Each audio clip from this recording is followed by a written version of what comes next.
Hi everyone, it's Jessica. Welcome back to my channel. Earlier this year, I had asked in one of my videos if you could give me suggestions for things that you'd like to see in coming videos, and I made a big list of it all.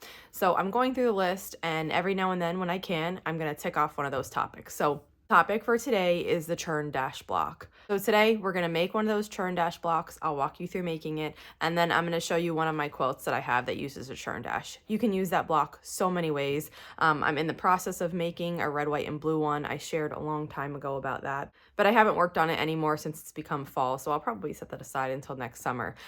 There are endless uses for this block. It's beautiful. There are so many patterns, and it's a great one to know how to do. So let's get started. Okay, so right now I just pulled out some pieces from my scrap bin, and we're going to make a churn dash. Now, a churn dash has 4 half square triangles, one in each corner, and then it has 4 strip units that are rectangles, and then it has a center square. So we're going to start by cutting these out, and I'm just going to do, let's just make a 6-inch one. So to make half square triangles, I like to do the 1 at a time method. So I'm cutting my squares out to be 2 7/8 of an inch. I have 2 of them stacked here, so I'm going to have all I need from this. And then I cut on the diagonal here. Now I have 4 triangles of background. I'm going to do the same thing with the green. That's what I'm going to use for the color in this block. So I'm going to fold this. This is an extra layer cake square. I'm just going to fold it in half, and I'm going to cut just about a 3-inch piece right now. And then we're going to trim it down when we turn it around. So I'll turn this around. Now we're going to cut it down to 2 7/8.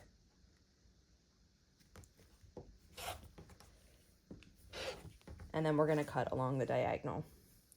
We have everything we need now to make our half square triangles all cut out. So now we can cut out the other parts.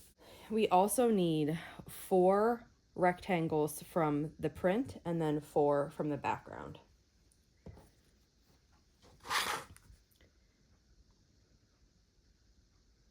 And they're going to measure each rectangle, if we're making a 6-inch block, will be 2.5 by 1.5. So I'm just cutting this down so that it's a 2.5-inch wide piece. And now I'm going to cut the 1.5-inch way to make these rectangles. So I got 2 out of that piece, and we can get, now here, just to save a little fabric, I'll cut a 1.5-inch from this. And then I'll cut that down to 2.5 inches.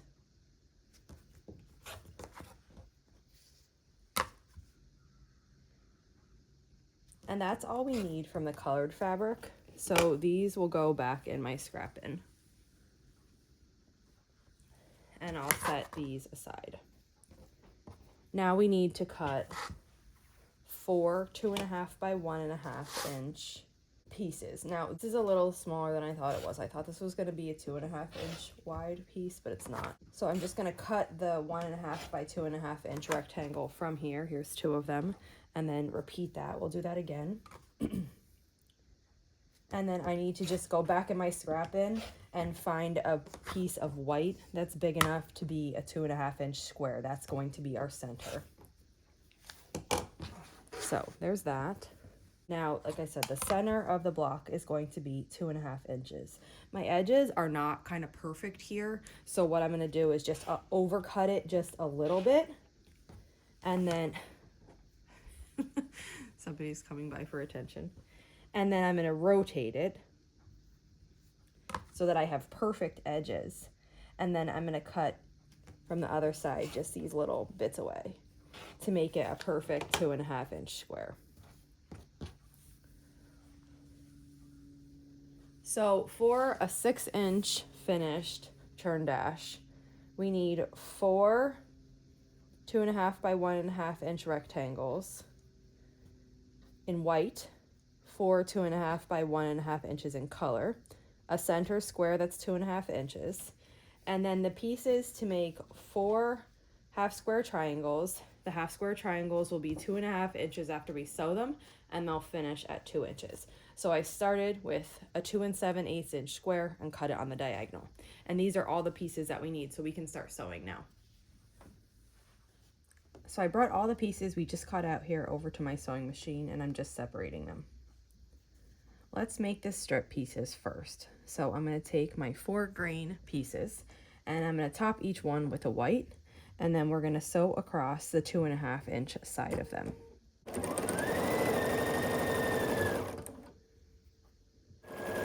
Okay, after we've done those, let's do the half square triangles. So I have my pieces here. I'm going to lay the green ones down, and again, I'm just going to put the white on top, one at a time. I start matching at this bottom corner. I think this is important for getting the half square triangle lined up nicely. Start at the bottom corner, make sure both sides are matching, and then this should fall into place if those other pieces are matched correctly. I get asked a lot, how did your fabric not pull down into the machine? And it's a couple of things. So the first thing is that I'm using a straight stitch plate. And as soon as I show these, I'll take it apart and show you what that means.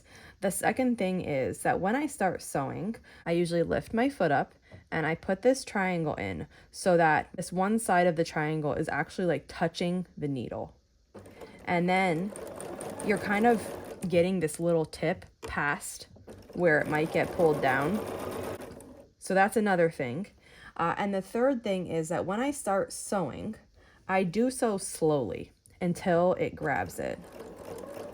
So here, I'm gonna put that right up to it. I'm gonna start sewing slowly until it's grabbed, the fabric is grabbed by the feed dogs and the foot, and it's starting to move through. And once we're at that point, you can go really fast because it's not going to get sucked in then. And those are really the 3 things that I do. So the stitch plate is one. I use a straight stitch plate. The second thing is to put the triangle right up against the needle. And the third thing is to start sewing slowly until it starts to feed through, and then you can go fast. So let me show you the straight stitch plate. This is my straight stitch plate. So this is the needle hole right here. All it is this circle. There's really no room for anything to get pulled down. Now, if I used, both of these plates came with my machine, but if I use the regular, this is my 9mm plate. This is the one that was actually on it when I bought it. The straight stitch plate came with it, but it was separately. This is the needle hole. See how much room there is for fabric to get pulled down? If I was using this plate, I would probably struggle. So when I'm piecing, I'm always using this plate, and it's never an issue. I've never had fabric ever go down into this machine since I've had it. So put that back on, we're ready to go. Now we have this little chain here of all the things we just made. I'm just going to snip them apart.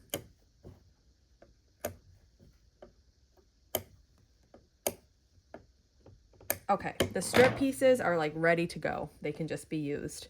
The half square triangles, we made them to size, so they don't need to be trimmed with a ruler and a rotary cutter, but they do need to have these little overhangs trimmed. So I just finger press it open and I cut.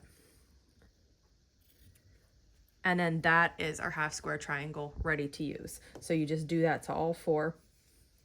And you know, another question I get asked all the time is why I don't press at each step. And I just don't find it necessary. I know that's the way that it's taught. I know people learn that if you don't press it, your block won't turn out right. I promise you that's not true. Now, if you like pressing at every step, then go ahead. There's nothing wrong with it. But there's a lot of people who don't like pressing. And they do it because they think they have to. But if you just finger press instead of pressing with an iron, you'll get perfect results. And if you're a person who is sewing and they're getting distortion in their block, I would say don't use an iron, because that is oftentimes where you get your distortion. So if somebody is pressing this incorrectly instead of just up and down, and even just like if they're sliding it a little bit, this will distort and it won't be the correct shape. Like right now, it is exactly the correct size. The diagonal here is in the perfect position. There's really no need to press it. Like I said, unless you like pressing, then of course you do what you like. Now the churn dash block is laid out with, like I said before, the half square triangles in the corners with the colors pointing in. On a traditional churn dash, the color of the piece unit goes towards the center, and it's going to look like this. So let's sew these together. I like to assemble this vertically, so we're going to sew these two columns together, and then we'll add the third column, and then we'll finish sewing the final two seams. So I'm going to move that column over, and we're going to work with these two pieces. Again, if you need to just finger press it again, you can. I just match everything up. I start by matching that top up, and then I like to just get it under my machine. My needle's going to stop in the down position, and then I can fix this to make sure it's perfect. I finished sewing that seam. Then the next piece that we have to do is our center and another strip unit. I'm just going to match the center along the strip unit here, and we'll sew right down the side. And then here I have the bottom half square triangle and the bottom strip unit. So I'll match these up. And we'll sew down the side there. Now I'm going to cut the thread, and we're going to add this third column.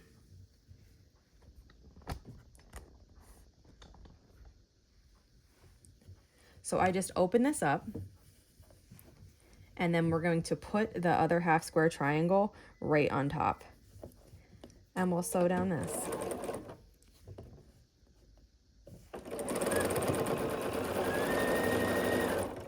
Then I'm going to open the middle one up, and we're going to add the strip unit here. If you're not used to piecing like this, it does take a little bit of practice to get used to it. Like, I'm having to deal with this in the way here.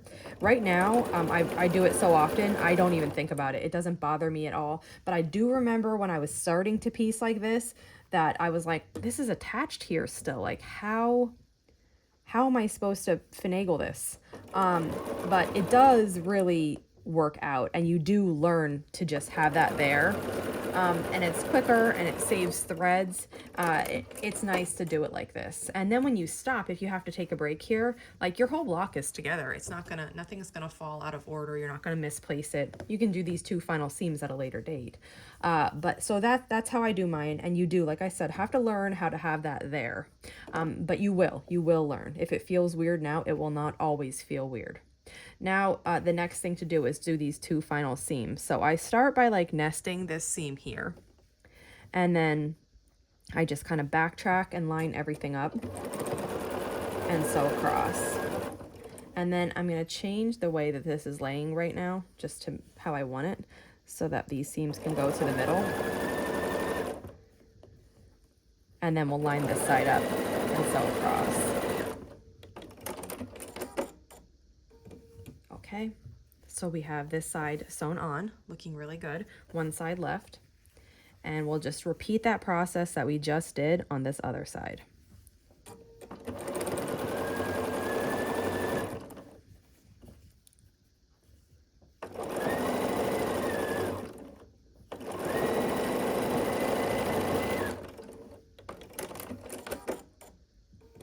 And here's what the block looks like. So this would be a point where I haven't pressed it yet, but I could press it now. Sometimes, and very often, I also just wait to press it until it's into the quilt top. So you can choose. There's no right or wrong. It's whatever you're comfortable with. But this is what a churn dash looks like. So, and like I've mentioned before, we have the 4 half square triangles in the corner, the 4 strip units that are made from rectangles, not squares, and then a square in the middle. Now let me show you a quilt that I have made with these blocks. Let me tell you the story of this beautiful, almost quilt. A few years ago, I was in a birthday bee where there were 12 ladies in it, and each month we would send blocks to one of the ladies, whatever they requested. I requested these red and white churn dashes and a few flying geese, if they could, to contribute to this quilt. So I pieced it right away as soon as I got them. More about this pattern in a minute, but I adore this quilt. And this was before I had a long arm, so I immediately basted it and I started quilting it on my domestic. And I wasn't thrilled with the quilting. It's just like a squiggly line. I don't know if you can see. You can kind of see it here, here, here. It's fine, but it's not great. And then I started making more final plans for getting a long arm, and I stopped. So it only goes up to this dark square. You can still see a safety pin there. This is the portion that's quilted. And I stopped because I just love this quilt so much that I wanted the quilting on it to be really special and not something I could immediately do on my domestic machine without developing more skills. So I stopped quilting it and I folded it up and put it away. And every now and then I bring it out and I rip out a line of stitching, and I still have more to go. So I'm hoping sharing this with you will give me this little push to start taking out all the quilting on this, because I want to take it out and I want to set it up on my long arm and really quilt it especially. The backing that I chose is this flannel. It's from an older collection. It's Sugar Plum by Heather Ross. I bought, actually at the time I bought a whole bolt of this flannel, and I've already used it to back a bunch of quilts, and this is my last bit of it, I'm pretty sure. So I love this backing. It's so pretty. The little peppermints are whimsical and beautiful. It's really cozy. So a great backing to this quilt. And I love how scrappy this quilt is. I even did scrappy borders, which you can kind of see here. And I did that all the way around. So I completely love this quilt, and I really want to finish it. Maybe, like I said, sharing it with you now will give me the inspiration I need to finish it before Christmas and enjoy it this year. The quilting will take no time at all. I mean, I can have it quilt and bound probably in a day, but I just really, really procrastinate whenever I have to rip stitches out of quilting. Of blocks, I don't mind, I can do that, but of quilting, ugh, something about it. So hopefully I'll get to this and I'll be sharing more about this quilt soon, but let me talk to you about the pattern now. So a few years ago, I wrote this book, A Year in Solids, and I published this with Riley Blake Designs. I used their confetti cottons to make the quilts. I love their confetti cottons. Probably my two favorite solids that I use all the time are Motabella solids and Riley Blake confetti cottons.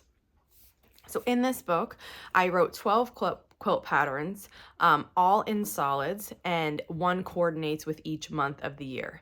Now, this is still available. You can ask any shop that sells Riley Blake fabrics to order this book for you. I just checked Riley Blake's website. They still have a lot in stock, like a little bit over 800. So they still have a lot of these in stock. So if your local fabric shop or any fabric shop that you go to, even online, if they sell Riley Blake fabric, they can order this book from there and you can get a copy. At the same time, though, I'm also slowly, very slowly, I only have 2 done so far. I am working on putting these patterns as standalone ones in my shop, expanding them, adding more sizes. Each one in this book only has 1 size. So I'm working on expanding the sizes, giving color options. So that's a work in progress that I'm doing. And the one that I just showed you is the February quilt. So when I made the February quilt for this book, I made it in red and white. I love red and white quilts. They are my favorite. I also do blue and white, but I always go back to red and white. It's just I just love this combination.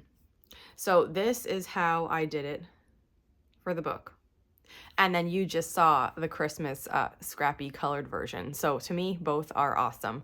And I've just updated this pattern and added it as a standalone to my shop. Now for this one though, I'm not adding expanded sizes because of the way this border is. It's really tricky to get it just right to make it fit. So I'm only going to be having this 1 size in there. And I'll link to that below. But like I said, if you're interested in the whole book, let me just show you the quilts really quick.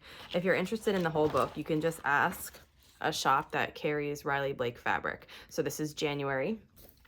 You just saw February. Here's March. And when I wrote this book, we had a year-long sew-along, and we made every single quilt. So each month it was a different quilt to make that went with the book, and that was just fantastic. I had so much fun doing that. This yellow one that I just showed you was April. May, this border, I love this border. June is the one that's already in my Etsy shop as a standalone. It has 2 sizes, and then I give fabric requirements for this solid version, but also for a print version. July, August, September. This is the one on the cover. For this one, I made it like this, but then I also made it the reverse, where this dark butterscotch color went where the white is and the white goes where the butterscotch is. I love both versions. I've shared that on Instagram, but that was before I started doing really frequent YouTube videos, so I haven't shown that here yet, but I can. October. And I tried to cover when I was doing these November. Love this one. You get so much practice with flying geese on this one. Oh, I should have thought of this for my flying geese challenge because wow, you get a ton of practice with this quilt. But I tried when I was designing these to like tackle all different kinds of skills as in each of the quilts. So if you made every quilt in the book, you got like a ton of practice with all different quilting skills. And this is December. So, I mean, I just had the best time making this book. So that's it for today. Here's the block that we just made. If you have any questions on this block, just let me know. And here is the quilt that I'm hoping to work on later. Maybe I can set aside a half hour to try to rip out some stitches tonight. Again, if you have any questions, just let me know. And if not, I'll see you back here soon. Thanks for following along.